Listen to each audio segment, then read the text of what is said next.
Hello, welcome to this episode of the Youth Roundtable on Civic Space TV. I am Phillip Muliisa. Today, we take the conversation to the streets of Kampala, but also the governance of this country. We want to discuss a subject so dear to yourselves, myself, and the people on the panel today, corruption.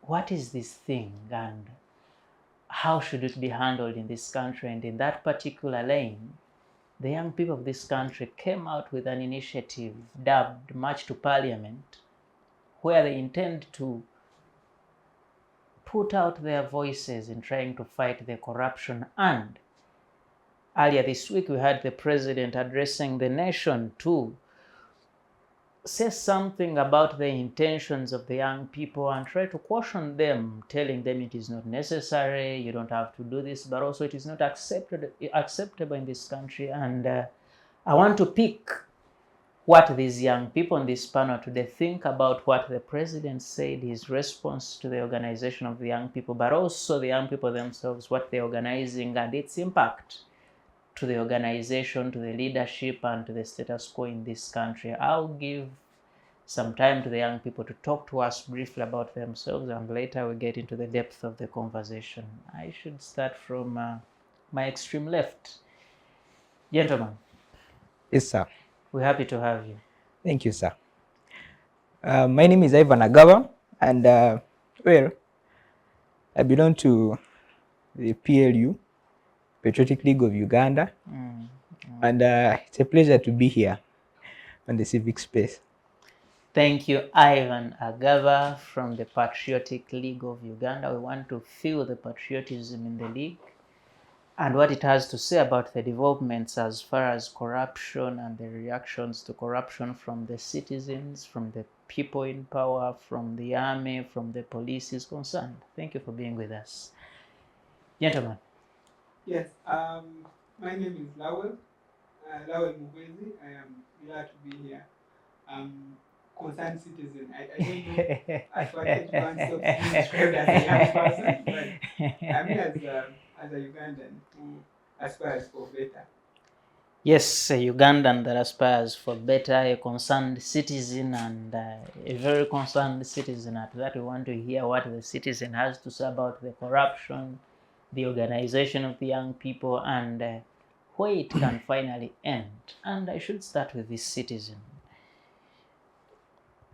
People have organized a march to Parliament. It started yesterday. The conversation was that this should go on for the next 30 days rather. What is behind the scenes in the organization for this march to Parliament, and what is up to be achieved by these young people? Well, when you say what's behind the organization, I do not know.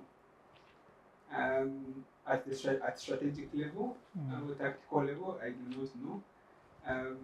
Like any other person who thinks that corruption should not be normalized, I support and I'm part of those that have marched and are willing to march to Parliament to have their voices heard.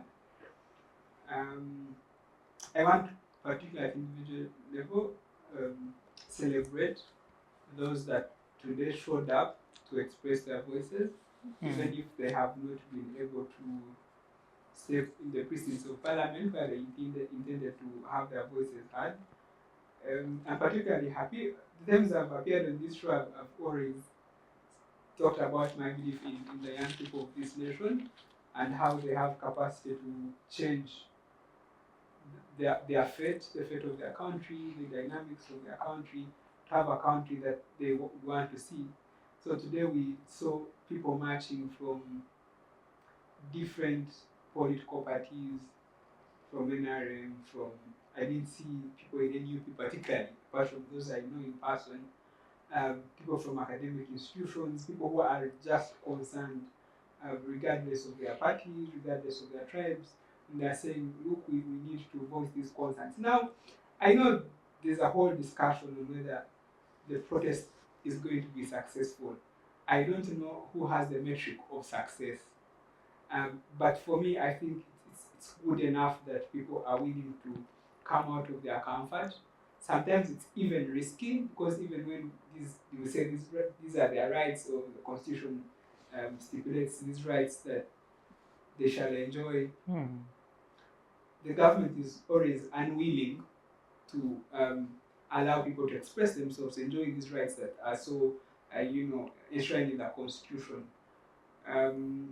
But for people to leave their homes and step on the streets, even those that didn't step on the streets, to make a tweet, to stand surety for those that have been arrested, to extend legal aid. There was Mamadi who has prepared food for the guys who are offering that aid. People are doing different things depending on what they can offer. And I think that in and of itself is a success, is a step in the best direction possible. That's what I can say about the protest. Is it going to go for 30 days? Hopefully it doesn't have to go for 30 days. Hopefully those that are in charge can address the concerns of these people protesting without mocking them. I have seen people who have somehow managed to thrive, even when conditions are not the best. The individuals who manage to thrive, but because you thrive doesn't mean anyone else that is protesting their circumstances is unserious or lacks agency.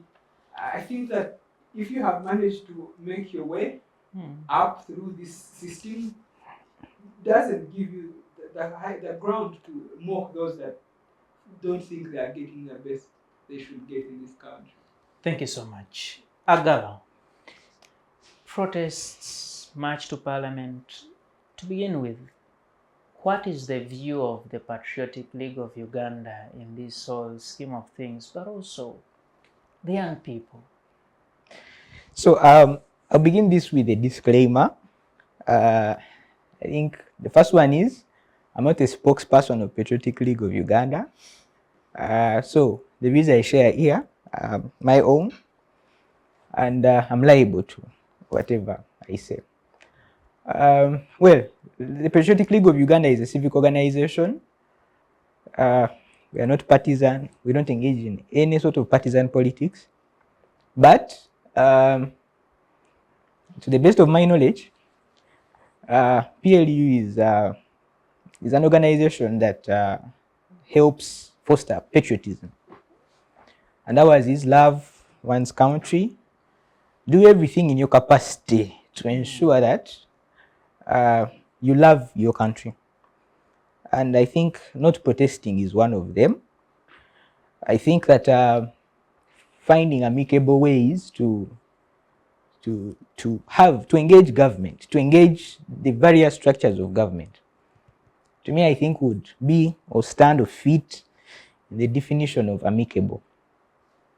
So the young people that are protesting, we would like to encourage them to keep peaceful.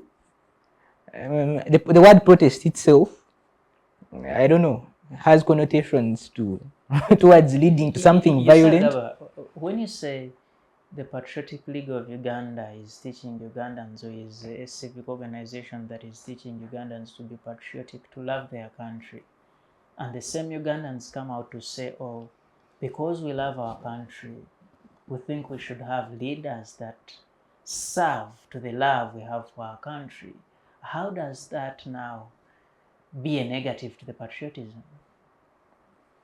And it's not to be a negative to the patriotism in any way, but like I said, it can be put across more amicably than it is being done now.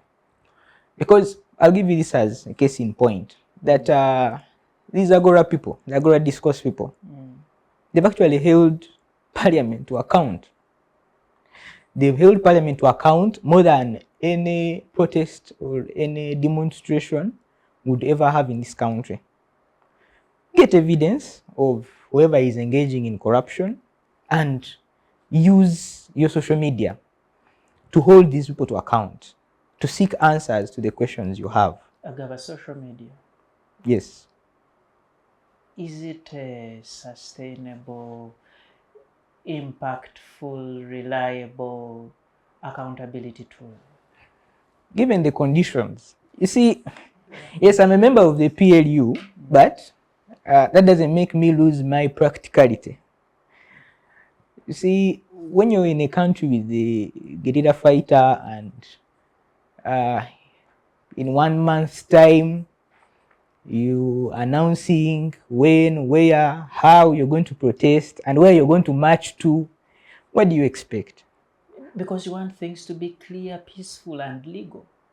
And have they been? So, to me, I think that digital activism is one of the ways that young people in the 21st century can actually leverage on to hold the public to account, or rather, public officials to account. I mean, for example, there's a data exhibition some time back where people were actually complaining to the service providers, Airtel and MTN. Why is it that we buy data and in 5 minutes it's all done? Can people explain to us why bundles expire after a day's time, even when we've not done anything with them? And So, you see, what you bring out is the importance of people now leaving their homes, leaving their smartphone, going to the office of that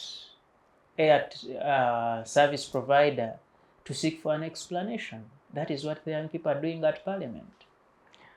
the issue with Parliament is a bit different, and I would not like us to mix the two things.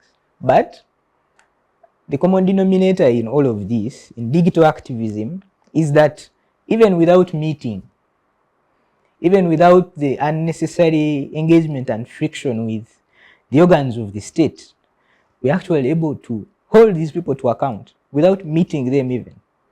Because, I mean, you can see the public uproar that the Agathas and the Jimmy Spires have actually brought onto the public sphere. That it's possible to hold public officials to account without physically engaging with the police. Thank you. Lawel, he preaches digital activism. He says no to demonstrations, protests, and the interaction between the citizens and the state organs. How much can this digital activism achieve, impact, deliver on the quest for accountability in this country? I don't see a contradiction there. I think that he's right to the extent that digital activism is able to give you particular wins.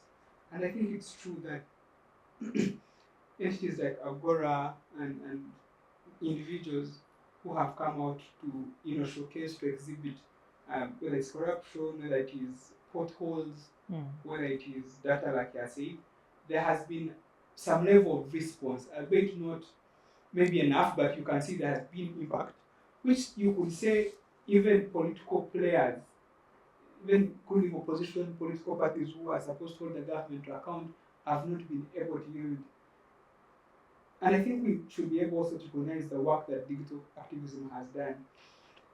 What I don't understand is what the contradiction is, because my thinking is that just as people can talk about digital activism, they should be able also to demonstrate, as long as that demonstrating does not maybe affect other people's source of livelihoods, businesses, and all that.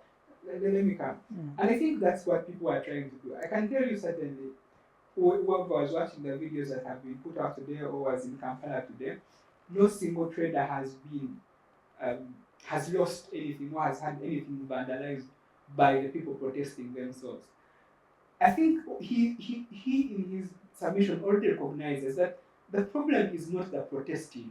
The problem is those who are supposed to be in charge of protecting the protesters.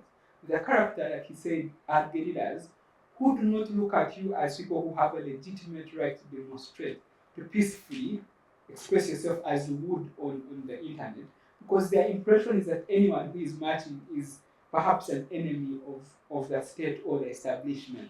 And I think that's true if you want to be really realistic in engaging in this country. However, we should also constantly be able to communicate to them and say, look, these protests are not against the state itself, right? These are things that are against the vices that affect you as an individual. I was listening to one of the, I think there's a president who was saying these things we are standing against, this corruption is part of it is supposed to be your salary, is supposed to be your uniform, is supposed to be your welfare. So these things we are demonstrating about are not just about us, they're about you as well. So I think it is true when he makes that diagnosis. The problem really, and unless I misunderstood him, is not demonstrating. It's that the people who are supposed to be in charge of police, which is supposed to protect you as enjoy that right, do not see you as a legitimate person that is exercising their right. And that's why even I was seeing the hand of, I think, GCIC, government reference, something like that. They're talking about the fact that there's a limitation to this right. I don't know if you're getting it. Human Rights Commission, actually. You're trying to be disingenuous, because when people are saying they want to exercise their right, the first thing you find can't be the limitation to that right, because a limitation is like an exception to the general rule that to the extent that this right has these particular connotations, that's when it can be limited. But you can't limit that right ab initio. Like, you can't stop people from demonstrating in the first place, because that right is not absolute, right? And I think it was not the person who responded, but they said what is fundamental is the right, not the limitation. And so I think the point he makes is valid, that of course we want to protest, but the safest way to protest is digital activism. It is harder to protest physically, because this is an establishment that is a product of a guerrilla war. Thank you. Who won't appreciate you that way. But that is the very reason as why we should continue to engage them and to tell them we are not enemies of the state. We are young people, or we are even citizens who deserve better. I don't agree with the idea that it's a young people thing. I think everyone in this country is a stakeholder, and corruption affects everyone. So the conversation should be us against the people in government, but also the implementers that are the forces, telling them, look, this is something that is legitimate, there are no sinister motives. If there are any wrong elements that are criminal, they should be charged under the criminal. Thank you. You see, colleagues, the thing you raise is very important, but what I want to get to is, we do this digital activism, corruption is bad, and we think this one did this and the other. But at the end of the day, the citizen who, if you lost out on a road, or probably someone lost out on a salary or something like that, there must be justice at the end. If I speak, yes, people have spoken, and I suspect everyone has heard that there are corrupt people in this country, but nothing is done on the side of justice. No one is taken up. Okay, now we can talk about a few people have been picked up here and there, but generally no one is taken up. People continue in their offices, people continue taking more monies, people continue frustrating more projects of government and so on. Where does the element of justice come in this whole circle of activism? I think, and we are saying how digital activism has, done something, but there's also like a recognition that the real people who are the perpetrators, especially the Speaker of Parliament, who has been at the center of all these exposés, has not been touched. It is true that she has been investigated even by FIA. It is true that you've seen her on a public rally telling people that it is okay to steal as long as we bring back this money, as long as we are eating with you. You've seen the luxury, I don't know if you had that one. The generators and all that. Yes. That is funded from the public envelope. I can tell you that nothing is happening to her, even when this information is available to the arms of government. Yes, and that's why the people are saying maybe we need to go away from our smartphones and move and go and speak to these people directly. And maybe to make a rejoinder to what you are submitting is that, again, it goes back to the practicality of whatever approach you want to use to address this issue. Yes. You see, what you're dealing with is state capture. That first, you have a judiciary that was captured, because judiciaries usually are a means of restraint. There must be an ideal. So how will you access justice and access it timely with a captured judiciary? You have a media that was captured. So, and whenever you have a captured media, it means that the state is able to craft things around and skew national conversation. You have national resource or rather statistics organizations that were captured. So these people control the flow of information, the flow of facts. They're able to manipulate it and craft it in the way they want you to get it. So it is why, for example, we completed National Development Plan 3 at an implementation of 17%, a meager 17%. And then you will hear that the National Development Plan speaks to NRM manifesto that so far has been accomplished, I think, till 87, something. Like so you can just see that this is sophistry. It is use of facts, use of statistics to put facades for natives to move along with. So you cannot have such a captured state and even dream or come close to dreaming about access to justice and timely justice. So to me, I think that the most practical and I think the most effective way to execute this would be by keeping it digital. Now, last night, I stand to be corrected if I'm wrong, I think our patron of the PLU, Muhwezi Lawel, made a tweet to the effect of the march to parliament that was to be done today. And as PLU, really we do not condone corruption in all its forms. And surely as reformists, but from within, we have intentions for this country, when the time is right, to deal away with an endemic like corruption. Because we realize it's systemic and we must attack it from the root. Otherwise, if we don't and we simply treat the symptoms, the cause will remain and it will be there for us to suffer from, and even for the generations to come to equally suffer from the same. So as I conclude, I will say that, you see, I think there's that saying that we do not inherit this planet from our parents, but we rather borrow it from our children. So whoever engages in corruption, in embezzlement of funds, in self-aggrandizement, really does a disservice to us all. It is for this reason that countries in Asia actually treat corrupt officials that have been convicted with a very iron hand, and they deal with them decisively. That's why they've been able to amass the capital they have today. Very important. And indeed, I think we should talk about that exactly. If those countries have done so, and indeed they've been to a certain extent do away with particular types of corruption, don't you think we need to maybe change the ways we're dealing with our own, such that we can achieve particular gains in the fight against this vice? So I want on this shot as much as possible restrain from talking about political parties. I think it's an ideal to say we should treat them the way China does. So that's an effective way. But in your analysis, how do you conclude that the laws we have in place are not sufficient, if in the first place the corrupt people are not subjected to those laws? And that's what I'm saying, is that you just talked about the practicability. That's what I'm saying, is that the people who are in charge of even testing the current legal measures that exist or punishments to the corrupt are not implementing it. But what I want to talk about is this guy and the patron.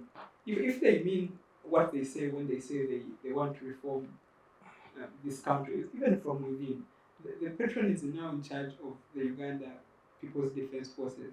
I do not know why today it's the military that was deployed to deal with peaceful protesters. I mean, there is police. Sometimes the army is justified if maybe the situation has escalated and there's some sort of national threat. But you wonder why there is all this anxiety and the person of the CDF making that level of violence. Shall we deal with corruption? I think yes. But I think the most important thing is what you are saying. We are still under state capture. And we seem to be in a continuous cycle of the same. My fear is always that even if we remove the current government, as it removed the others before, you have a continuous cycle of those who take power, um, not understanding that that power is held in the interest of and for the sake of the public.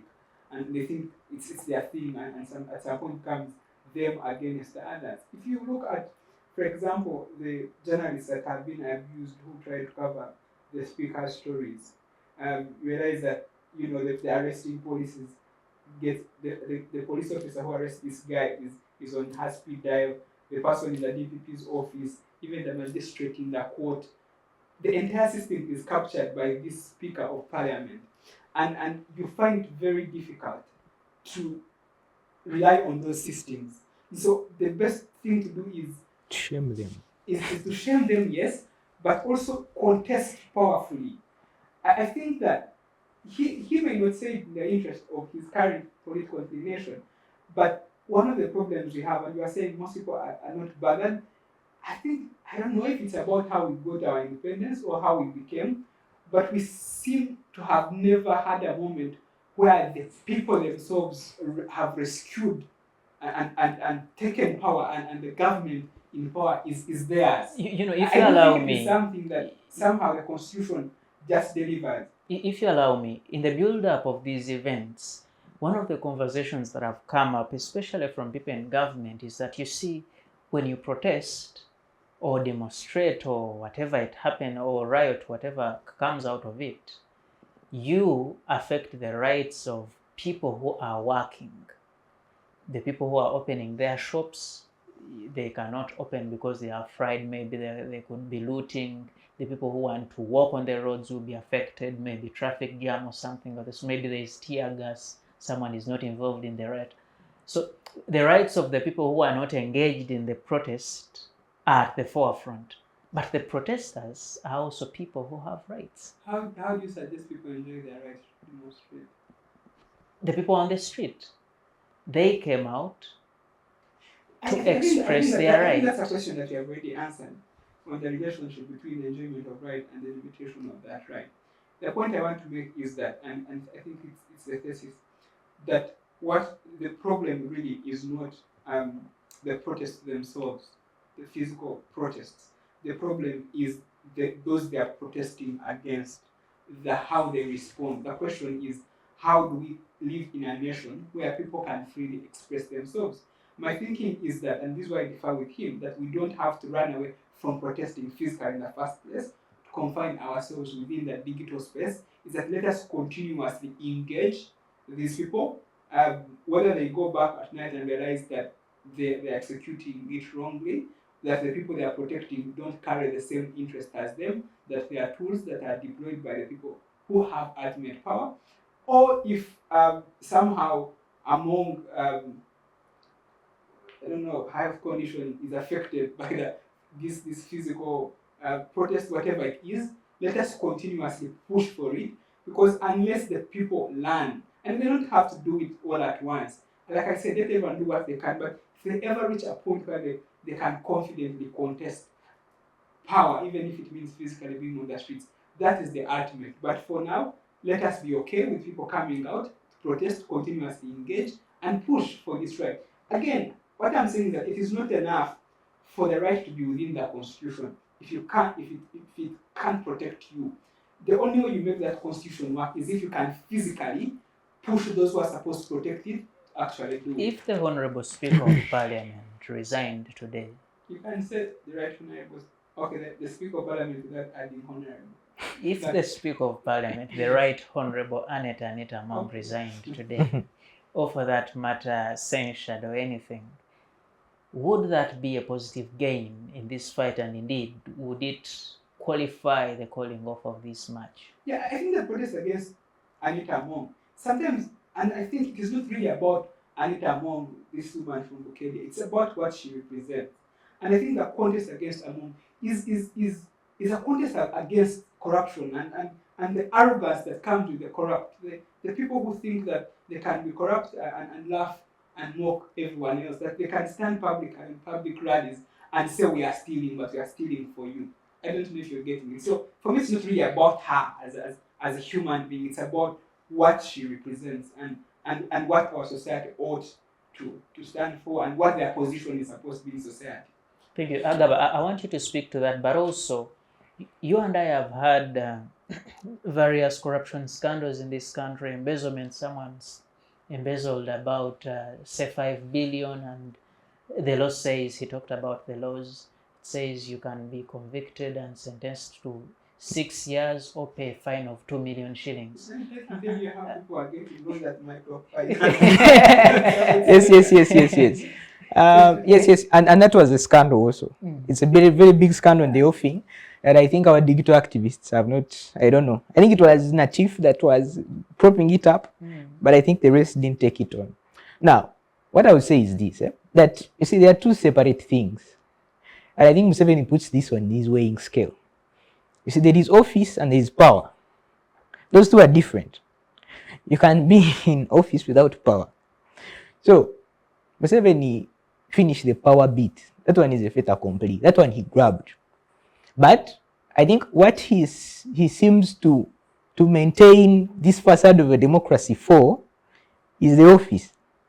And to have office, you must have legitimacy. Where do you get legitimacy? From the people. So, how do you get legitimacy from the people? From their representatives that they send to parliament. So that has been Museveni's area or point of concentration. It's his pressure point. How do I make numbers in parliament? Because whenever he has numbers in parliament, it means he has legitimacy. It means that even today he can enact a law regarding not annoying the person of the president, because I know it's already there. But he can tighten the screws a bit more. I mean, there's a young man that was arrested for, I don't know, is it disturbing the peace of the president? The one that said things on TikTok. And he has been incarcerated for now 6 years. I think he was convicted. So, the point is that once he has numbers in parliament, he has legitimacy. The only way Ugandans can sustainably put a message across is if they denied him that legitimacy by not giving him the numbers that he has. Otherwise, for as long as he still has those, he will keep doing whatever he does. The old man, as I finish this, I'm coming. He actually, in his column, The Independent, shared that he was told by someone in government that, you see, previously, Museveni found it so expensive to cut around things in parliament. But with Anita Mongs coming, he now finds it easier to buy. It's now cheaper to buy people and to have crossovers from the opposition to government, or to the NRM for that matter. So I think to him, he's killing very many birds with a stone, not just two. And I mean, in the grand scheme of things, even the sort of posturing he does to try and arrest people here and there, to me, I think, you see, whenever you see Museveni acting, when he has not been acting all along, just be cautious. He's always doing things in a way to preserve self. He always looks at how he preserves self. And this is typical of very many leaders, especially strategists. That strategists never have friends or enemies. Strategists have allies. So, which allies can either be strategic, potential, or distant, but he never has enemies. By the time he has declared you an enemy, you're really an existential threat to him and to his establishment, and he will deal with you that way. So, I'll conclude by saying this. To me, I think that, you see, there's a facet that I think I've not had comrades share here, but you see, politics is the way the economics is organized. Political economy, those are two things.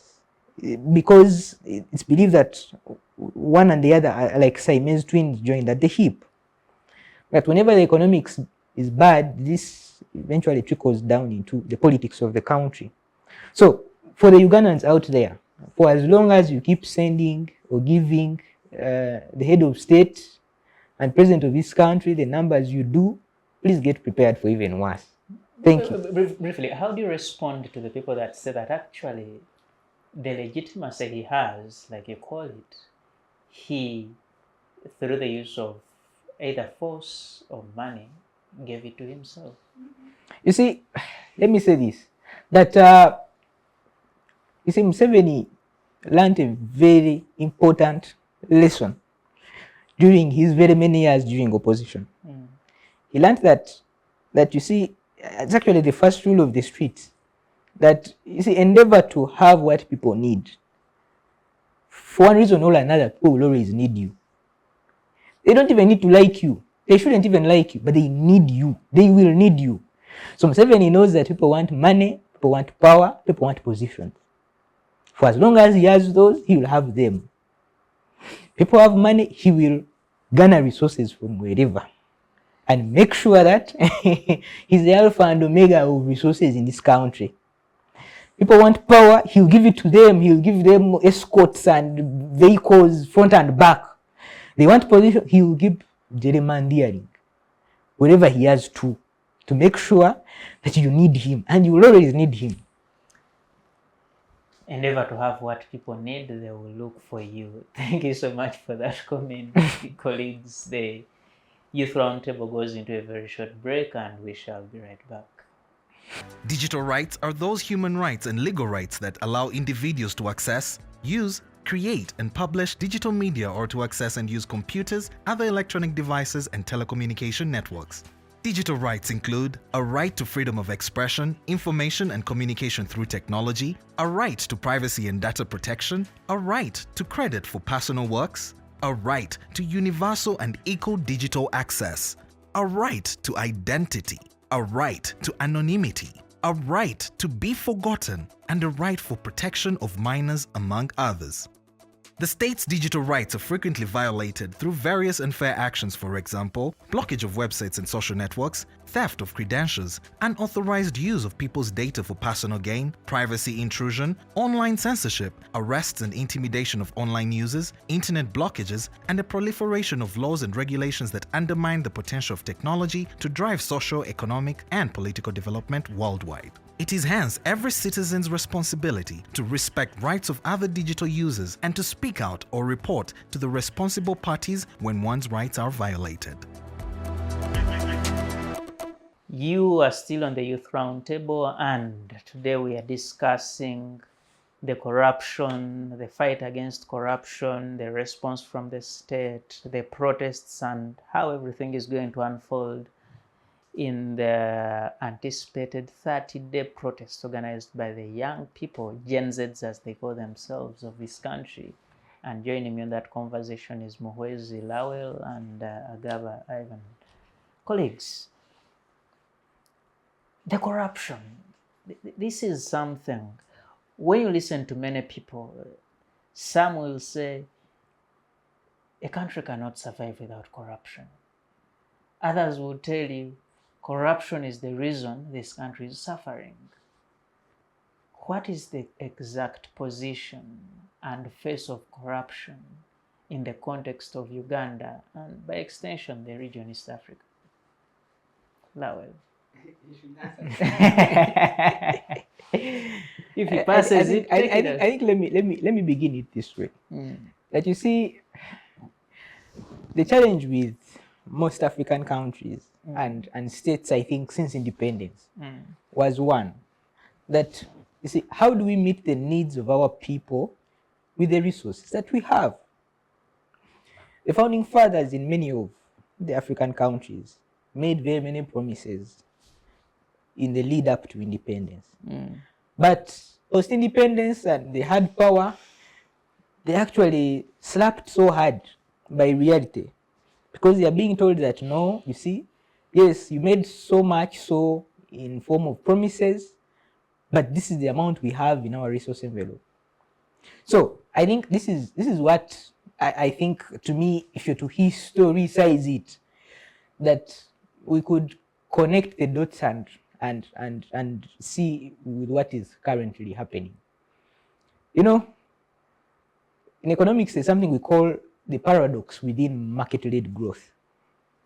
The challenge with market-led growth is that, yes, private enterprise keeps growing, but in a sense, inequality also keeps growing.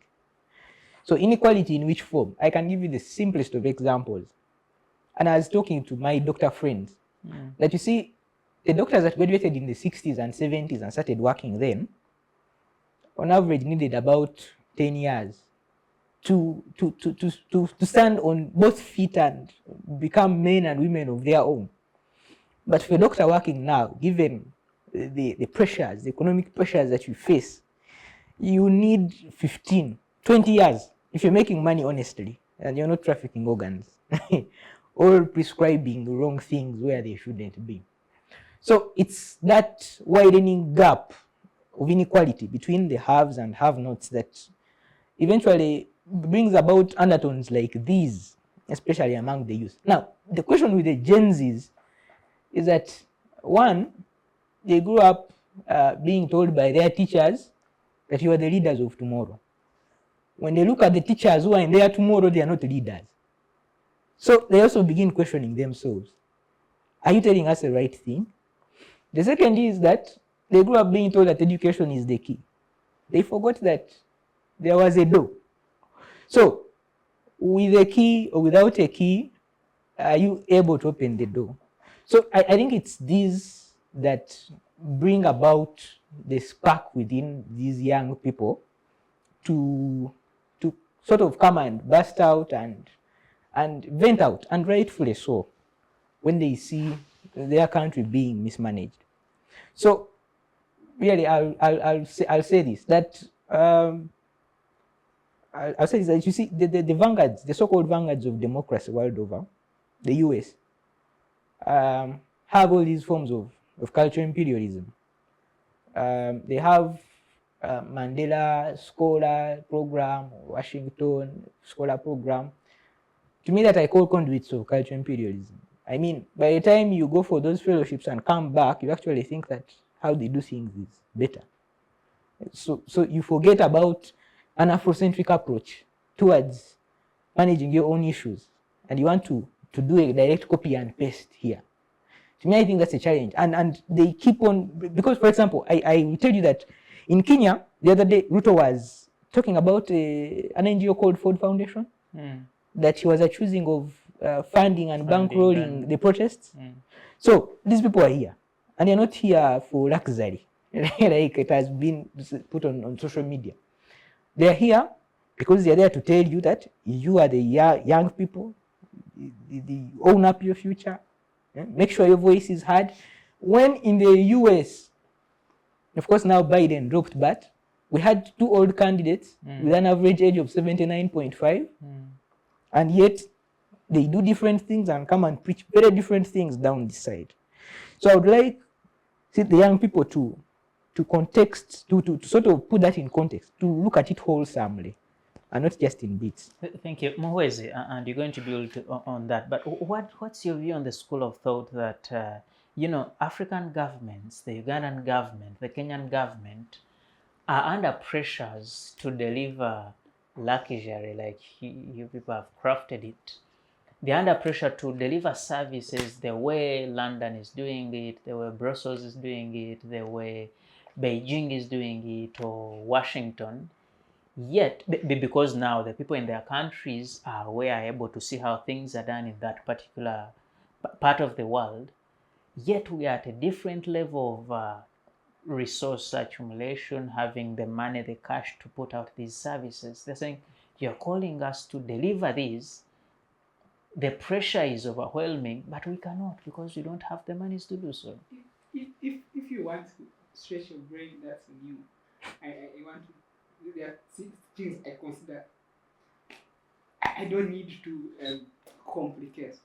In where I stand, I come from a village with no piped water, with no hydroelectricity, where a few individuals with capacity that have been able to come themselves to Kampala have solar and tank water. I know that the money that is passed on the speaker's conduits, on private accounts of the Crystal Borders and the rest, which they say is for social corporate responsibility by a government entity that is discretionary, that money is perhaps enough to put up a serious hospital in where you get.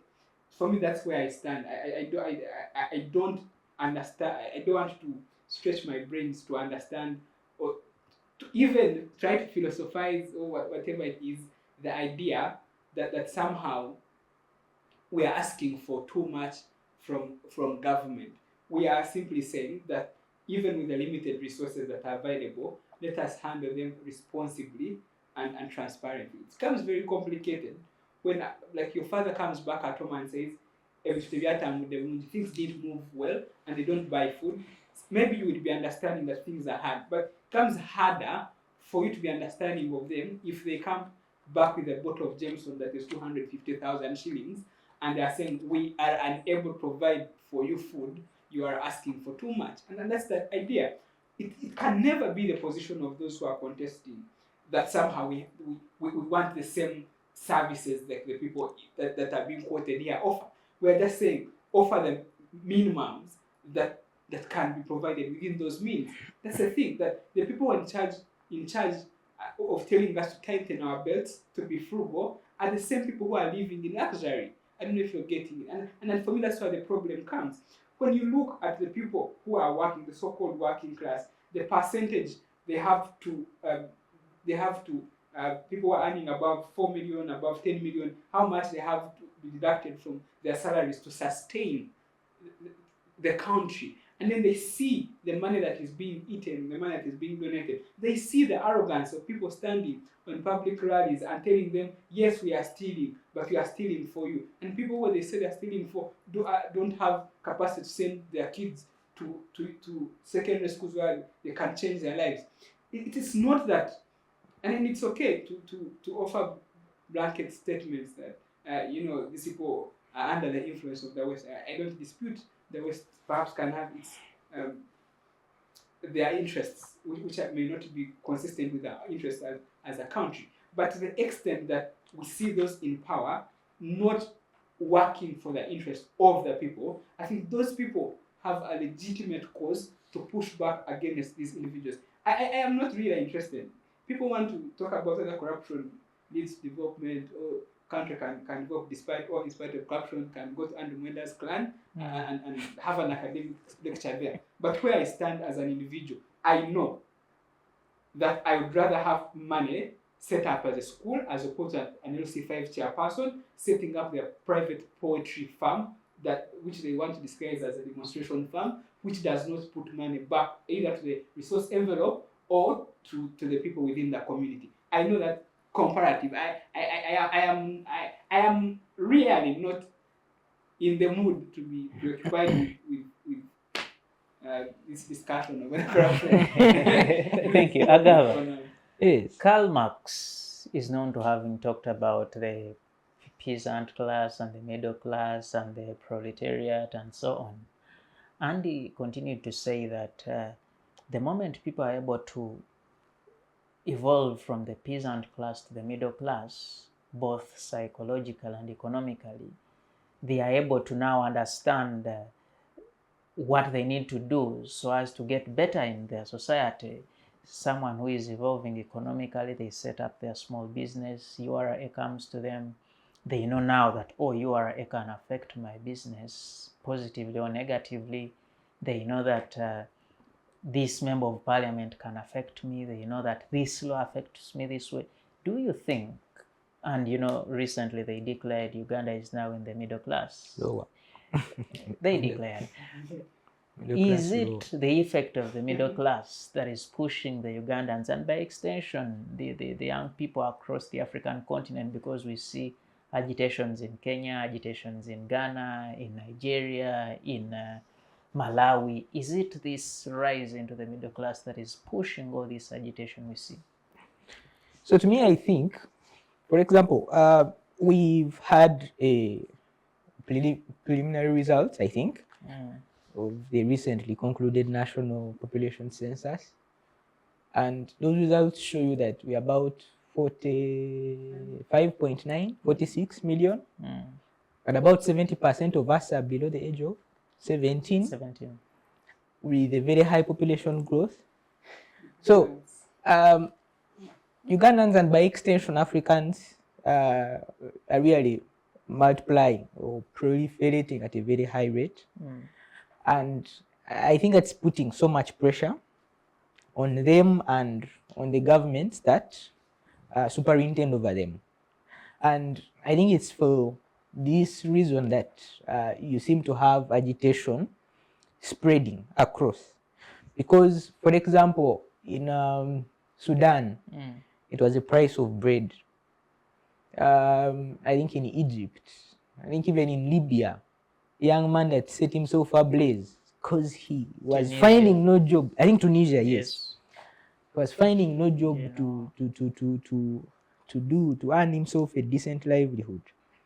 Coupled with the exposure to what's taking place elsewhere, they're actually seeing countries, Nordic countries, where people, yes, part so much from their pockets in form of taxes, but in a commensurate way, receive so much in the form of services, in the form of government subsidies, in the form of all these things that increase happiness indices.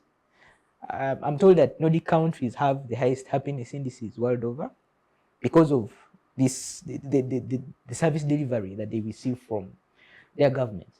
So it's this that brings about this sort of agitation. Now, the issue of corruption, to me, again, I keep on saying this, that you see, I think it was the late Charity Manga. He was he was vice chairperson of Berkshire Hathaway, one of the top countries, companies, S&P 500 company. And he said that, you see, every year, I've grown the habit of dropping a belief that I so held dear, that every year I make sure I drop one. Because whenever you drop a belief every year that you thought was right, and now you realize it's wrong, that's growth in itself. Now, the Marxist leftist in Museveni that came here in 1986, that wanted to establish a welfare state where he would subsidize, and he has those Marxist delusions of free education, free health care, things that practically on ground can actually not be felt. I think eventually he realized and he dropped that idea. He realized that he actually realized that the resources that Ugandans contribute towards the resource envelope are not enough to, first of all, extend the services that there is so much need to live a good life, but also help him to also achieve his own personal interest, because he has those. So it is why he would rather pick a small petty bourgeoisie class that are kingpins in their respective areas. I mean, Anita Among, you have the whole of Teso. You get it, you look at that. You have Chijezi, you have Karamoja. So you find that he finds it easier to rule, to lead the country, this mosaic called Uganda, through a very, I forget the name for the system, that system of patronage, the patronage system. He finds it easier and more practical to lead Uganda using a patronage system. Thank you. Lawel, between 2009 and 2013, something the framers of the English language called the Arab Spring, starting off in Tunisia, General Ben Ali, Laurent Gbagbo in Ivory Coast, Morsi in Egypt, and all these Gaddafi in Libya, all these other guys. When you look at the agitation we have in Kenya and now in Uganda, do you think we can see this unfold the same way the Arab Spring unfolded and cause change and impact, either structurally or just in the names, the individuals across the African continent? I thought I should say something about himself and Please. his Marxism delusion. I have someone was saying, said it's possible that Museveni was never a Marxist in the first place. He was disguising because he knew that the Marxist That was the ideas popular themselves idea are at the time. revolutionary. More And then populist. they're populist and they're able to mobilize. He says that's because they were at Makerere when the IMF came hunting. And when he was asked about what he fought for, he said, IMF is IMF. It didn't appear as someone who felt strongly against the structural adjustment program. But in the growth of a nation, 10, 15 years, 20 years, it's not a lot of time. I don't think Museveni has many years. I don't think he has 30, 20 years in this country. He's about to die if you have to talk about the life of a country. So we must be willing to have a discussion about Uganda and what it is exactly we want it to be. And I think it's the right time to start to break the system of patronage for us to start to renegotiate the future we want to live in as young people. And I say this because I mean it. I also don't believe in the generalization of the Arab Spring, it happened here, it happened elsewhere.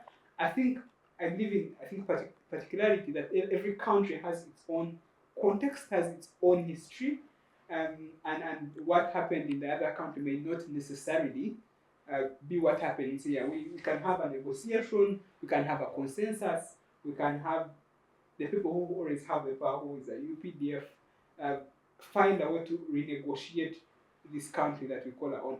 Personally, I think part of what the problem is, like we're talking about, is the people who eat don't necessarily care about their country. And of course, there are those who have argued that it's about our history, how we became.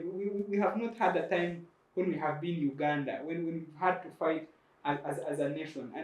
And therefore, the people who are in power don't necessarily feel that they exist within those positions to serve or for the benefit of. And that's why, and that's the thing about the system of patronage.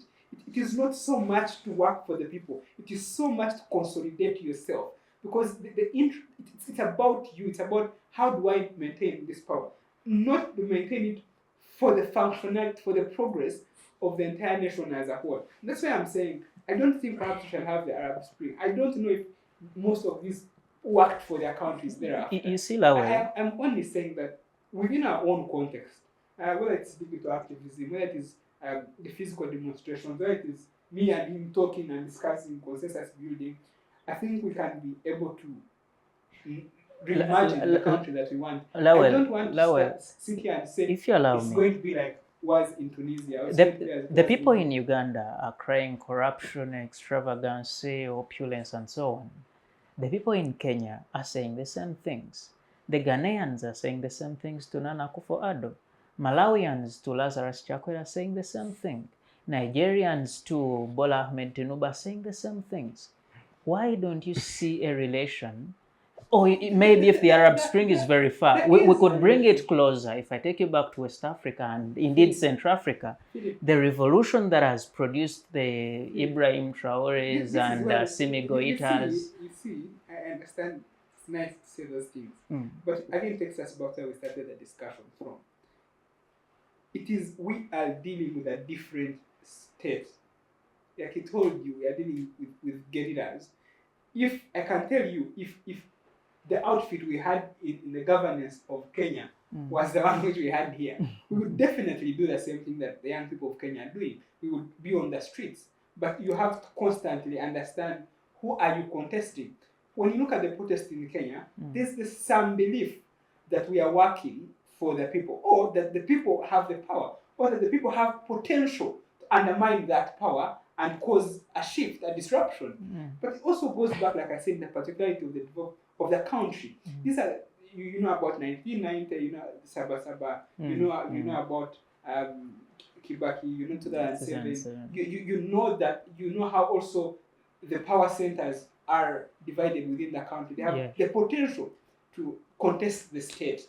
I don't know if you're getting it. Yes, we don't have that here. And so I am not okay with people who look at Kenyans and what they have done, and then they say, oh, Ugandans are not serious. Maybe briefly, Ugandans have actually... Are we able now to create a 1990 Saba Saba kind of revolution in Uganda so that in effect we can have the kind of power the citizens of Kenya are able to have towards their government unfold in our country? The only element I agree with is that the young people today share much in common than their parents, than their grandfathers, in terms of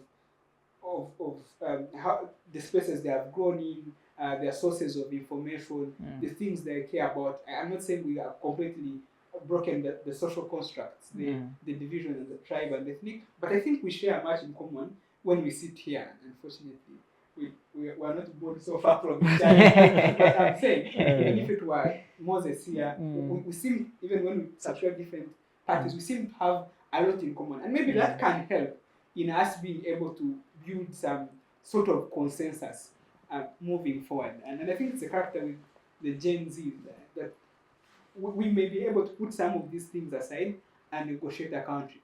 Again, our circumstances as a country and the history is different. It has a bearing on how we react to situations and how we ask for accountability. I just hope that, like I said, 15 years is not a lot of time in the growth of a nation. We can imagine this country starting from now to after the 20 years. We can then come back here when we have done better with ourselves and for others, and have the academic discussions. Whether I'm seven as a leader Marxist. Thank you, Agaba. Yes. You see, we keep having these conversations about corruption, and sometimes we create an impression that for one to be corrupt, or the corrupt people in our country is the president and perhaps ministers, members of parliament, magistrates and judges. But corruption is even at the sub-counties, at the villages, the LOC1, in the schools, the police officer on the road, at the hospitals, even in our homes. How are we going to tackle it? This seems like a fundamental value we now hold as a people. How are we going to uproot this value from our society and ourselves? So for me, I think in response to that, I would say that, well, if nature chose to give us lemons, I not make lemonade.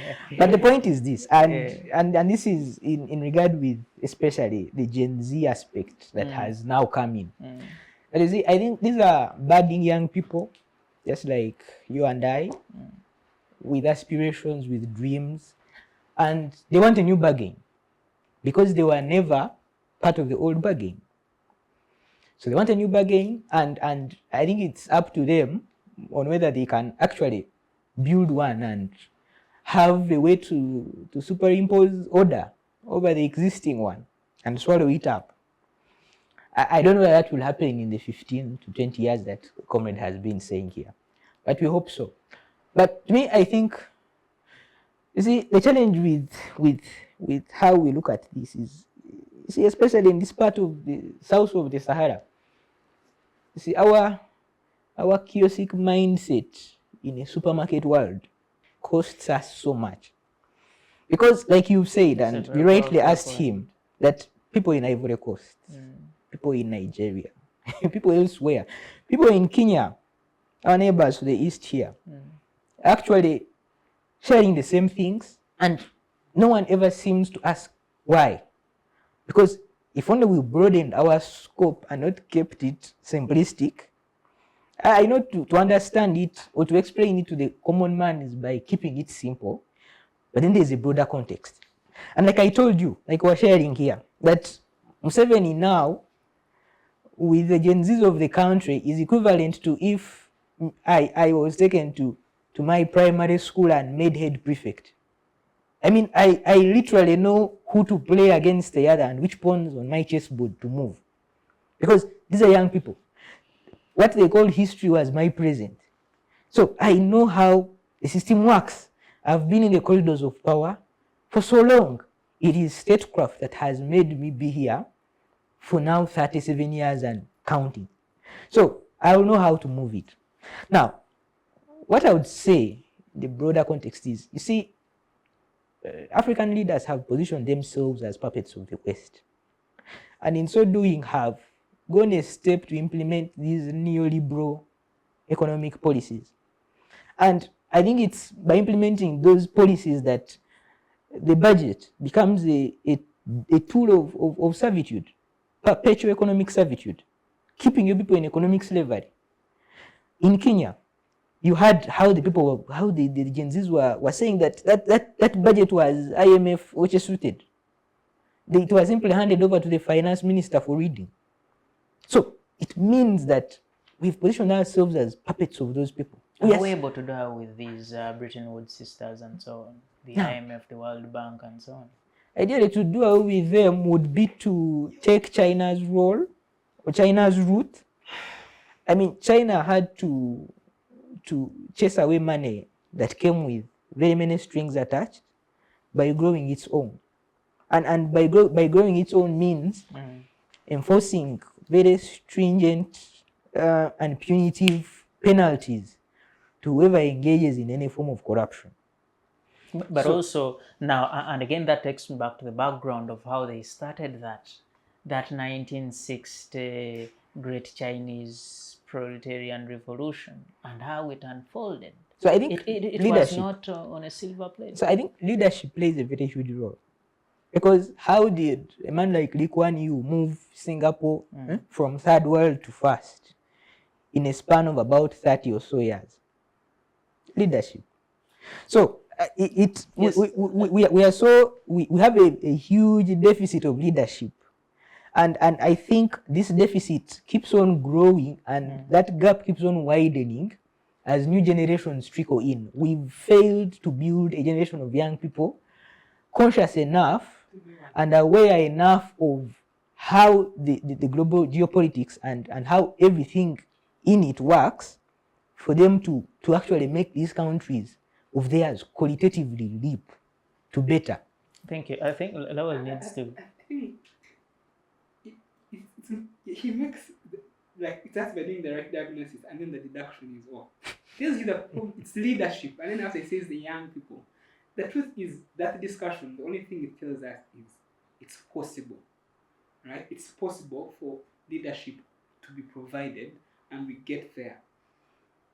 There's no way you're going to contest the West if you have not deliberately built your internal capacity, because it's about how you consistently lessen your dependence onto them, and it's not as easy as just shifting to the way to the east, right? It's because that's like choosing who should take advantage of you. It's consistently providing leadership and building internal capacity, but that takes a deliberate leader. And I agree that sometimes it can come with some level of pain and bolts, that some level of frugality and high-handedness. Maybe Chairman Mao did that, but there are other people who have built that capacity, so-called Asian tigers. I know that especially for Africa, it's not about us saying let us build our own capacity. That the West and the rest are constantly also undermining our efforts to build internal capacity, and maybe that's why you will not have a peaceful Eastern Congo and all that. But the problem, that's where we started from, is that even those in leadership are not deliberately trying to be frugal or to build these countries. Again, a lot of Ugandans were behind after the anti-homosexuality bill, and Museveni says this is going to come with repercussions, let's tighten our belts. What you have is you have someone who's the head of parliament throwing around this money.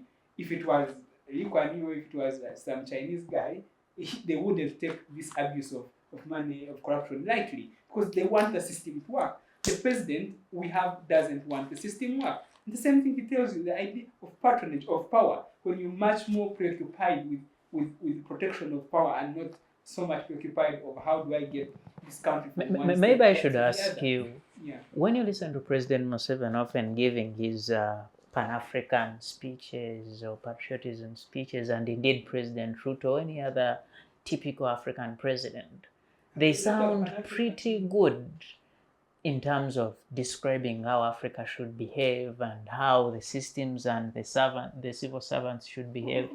What happens when it comes to the implementation? Of course, like I was told, like we have rightly put it, there's some patriotism in him. There is need for Africa to thrive. But when you're in that seat, there are also the realities of the foreign powers that really control a lot, including controlling that capital that you need, right? Like we are saying, he can't implement that because he can't sustain himself. He can't sustain this budget. He can't even mobilize enough financing for his oil, right? So he has to constantly rely on them. But it's because he has made a trade-off. He has to protect himself in power, and protect himself in power, he must appease the West as well. And we are saying the only way he would have done that, I don't know if he still has the time, was to concentrate more in making this country work. It doesn't work, of course, also exclusive that I am building the nation, I am not working with them, but while you work with them, you do so much to build your internal capacity. So gradually you depend on them as less as possible. But where we are, it's where we started from, and I'm telling him, we all know, and I feel like when we're talking about answering one question, we diagnose, and when we are dealing with another question, we diagnose differently. But it gets back to the same thing. The idea that we have a president who cares much more about how much he can consolidate power and less about how he can develop the country. You don't build a Singapore by doing that, but you can build a dictatorship or a system of patronage by doing what he does. It's a trade-off. Wow. Colleagues, we can speak about this subject longer and longer enough, but the element of corruption and its ability to penetrate our society and system deep down there, and our ability to uproot it and make it better and, you know, reverse the situation into people that can serve diligently and competently and so on, is something we need to think about more and continue having conversations about. As we get to the close of the show, I want to ask you, in regard to the march that started, it's one day now into the march, and some people are saying people did not turn up, some are saying they feared, some are saying they're not interested, some are saying. In your own assessment, how would you assess the performance, the turn up, the activity, the response of the young people to the call they made themselves? I will start with you, Agaba. Yes. I think I'll borrow my colleague's words as you are starting. I think he said that there's no metric to success of the protest. So ideally, any success gained really is success enough, because just having the guts to to spread an advert about a match a month earlier, and actually going forward to have that come to fruition alone, I think is success enough. Even bringing it on this round table, just to talk about it, I think, would we be talking about it had they not done it? To me, I think that's success enough. So, to me, what I think is, we are the Ugandans, I don't know when I may speak tongue in cheek, but Ugandans are so busy. They're so busy looking for what to eat today. Tomorrow, because they're not sure about tomorrow. So it means when they don't work today, they can't eat today. So I think that Ugandans are so busy. If you are engaged, if you chose to go down the road of engaging them through digital activism, to me, I think they would even be more responsive. I think the message would even reach them very fast. But the people that chose to go out today, I don't know whether the media houses deliberately decided not to make a show up, but ideally people would be bundled and driven off without the media capturing that.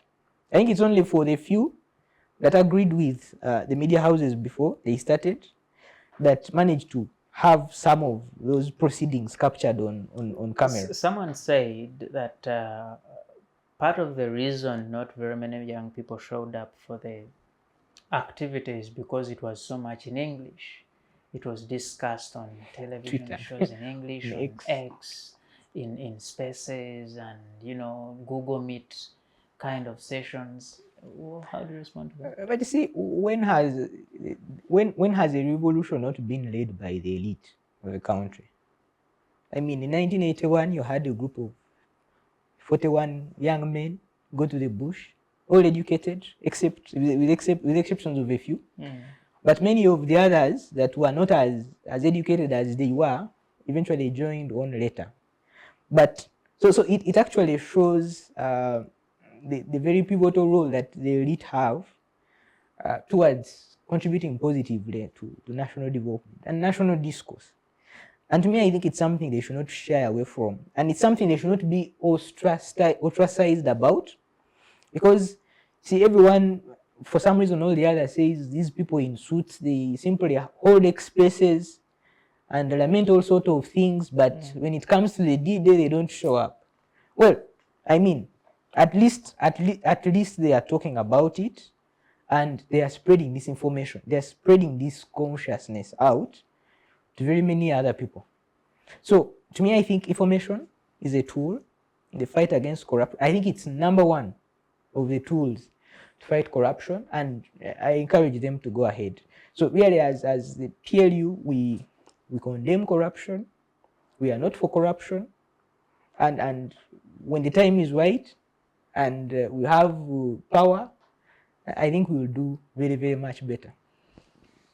Very important. When the time is right and they have power. Lawel, you know, the president is quoted to have said there is no, he was asking, what right do you have to protest when they are engaged in production and they have given you cheap food and you are going to UPE schools? And he said, by protesting you are joking with fire. Have the people feared the fire? I think also he has grown so much, been in power for so long, that he has forgotten that Kaguta himself didn't have many cows, that he also wasn't, and Obote, he also wasn't making a lot of wealth, and that's part of why he went to the bush. I am understanding. You know, Nyankore, there's the saying that it's that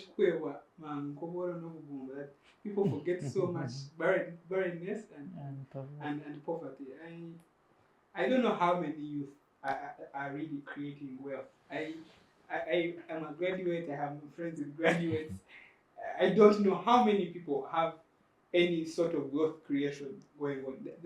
There are really few who are not depending on paid employment and salaries that are indeed making wealth. And I think I don't think he's disconnected from the reality. I think he just forgets, because he has really been in comfort for so long. But the reality is that the young people of this nation are not marching out of comfort or because they have made a lot of sales. It's that this country is not working for them, and they see a few people eating the money that would go into their pockets. I also want to say that, I mean, among and the people like her should know that life is sometimes it's vanity. You will eat, but you'll die. Vanity. Why do you have to live as though, you know, you have like infinity stones?